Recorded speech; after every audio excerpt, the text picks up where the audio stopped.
Iinit na din ng tubig. Titingnan natin kung maluluto nga na. Asawa ko na may nagluluto na rin, naluluto naman nga. Ay, digat, ang weird. Ang weird ng bigas. Nasa plastic. Ang kanin mo mamay nasa plastic, maluluto. Papakita ko sa inyo. Atin na munang lagyan ng asin ng tubig.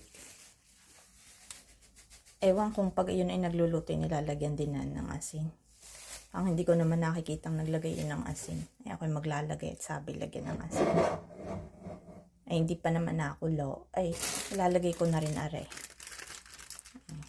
Tingnan natin mamaya kung maluluto siya.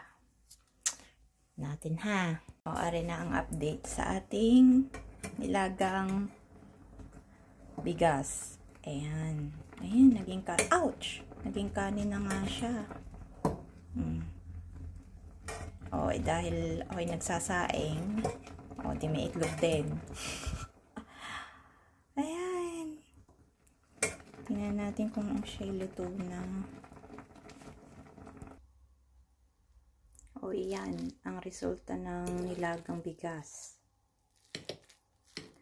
Para siyang malata-lata ng kaunti. Pero, mas madali pa rin talaga sa rice cooker. Naisip ko, di nasa plastic, tapos yung bubutasan na dahil akala may luto na. Paano pag hindi pa pala yung luto? Alangan namang ibalik mo doon sa nakulong tubig. Ibutas na ang plastic. Di nagtanggalan naman ang kanin. Yan. Nakalagay naman ay 14 minutes. Parang 15. Ayan.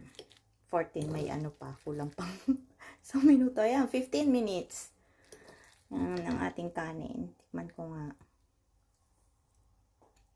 Okay naman na din. Mas the best pa rin talaga ang may rice cooker. Kung wala kang rice cooker, pwede pala yun sa plastic. Huwag nyo na lang gayanin. Baka ang inyong plastic ay matunaw. Siyempre yung plastic na yun para talaga sa paglaga. Okay, ayan ang ating kanin. Ako'y kakain na.